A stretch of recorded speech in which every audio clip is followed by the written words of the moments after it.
Hi, എൻ്റെ പേര് Sean. ഞാൻ വരുന്നത് കുന്നോളത്തുനിന്നാണ്. ഞാൻ ഇവിടെ രണ്ടാമത്തെ പ്രാവശ്യമാണ് വരുന്നത്. എൻ്റെ കമ്പനി വരുന്നത് തൃശ്ശൂരാണ്. പേര് ന്യൂറ ഫോർജ് എന്നാണ്. ഞങ്ങൾ ബേസിക്കലി ഒരു AI ടൂൾ ക്രിയേഷൻ കമ്പനിയാണ്. ഞങ്ങൾക്ക് ബേസിക്കലി ഇപ്പോൾ 3 AI ടൂൾസ് ഉണ്ട്. ഒരെണ്ണം ആദ്യത്തെ പ്രൊഡക്റ്റായിട്ട് ഞങ്ങൾ ചെയ്തിട്ടുണ്ടായിരുന്നത് CV ബിൽഡിംഗ് ആണ്. അതായത് AI റെസ്യൂമെ ബിൽഡിംഗ് ആണ്, ഓട്ടോമേറ്റഡ് റെസ്യൂമെ ബിൽഡിംഗ്. രണ്ടാമത്തെ ഒരു ഇൻ്റർവ്യൂ പാനലാണ്.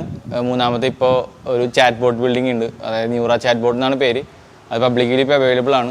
എല്ലാ ബിസിനസ്സുകൾക്കും ഒരു ഓട്ടോമേറ്റഡ് ചാറ്റ് ബോട്ട്, FAQവിന് പകരം ഒരു ഓട്ടോമേറ്റഡ് ചാറ്റ് ബോട്ട് ചെയ്യാനായിട്ടുള്ള രീതിയിൽ കസ്റ്റം GPT മോഡൽ എല്ലാവർക്കും വാട്സപ്പ് ഇൻ്റഗ്രേഷനും ബാക്കിയുള്ള കാര്യങ്ങളും ചെയ്യാനായിട്ടുള്ള ചാറ്റ് ബോട്ടാണ് നമ്മൾ ചെയ്യുന്നത്. ഞാൻ ഈ കീടിനെ പറ്റി അറിഞ്ഞത് വാട്സപ്പ് ത്രൂ ആണ്. ഞാൻ രണ്ടാമത്തെ പ്രാവശ്യമാണ്. So always better. ഞാൻ എപ്പോൾ വരുമ്പോഴും എനിക്കിത് നല്ലൊരു പ്ലാറ്റ്ഫോമായിട്ട് തോന്നിയിട്ടുള്ളൂ. സോ ഞാൻ ബാക്കി ആൾക്കാർക്കും ബാക്കി ബിസിനസ്സുകാർക്കും ഇത് റെക്കമെൻഡ് ചെയ്യുന്നു. ഇവിടെ 6 days പ്രോഗ്രാംസ് ഉണ്ട്, 2 days 3 days പ്രോഗ്രാംസ് ഒക്കെ ഉണ്ട്. So everything is better. So എല്ലാവരും വന്ന് എക്സ്പീരിയൻസ് ചെയ്യുക. ചെറിയ റേറ്റേ ഉള്ളൂ. ഗവൺമെൻറ് ചെയ്യുന്ന പ്രോഗ്രാമാണ്. ഇങ്ങനത്തെ ട്രെയിനിങ് സെക്ഷൻസ് ഒന്നും പുറത്ത് ഞാൻ ഇതുവരെ കണ്ടിട്ടില്ല. So thank you.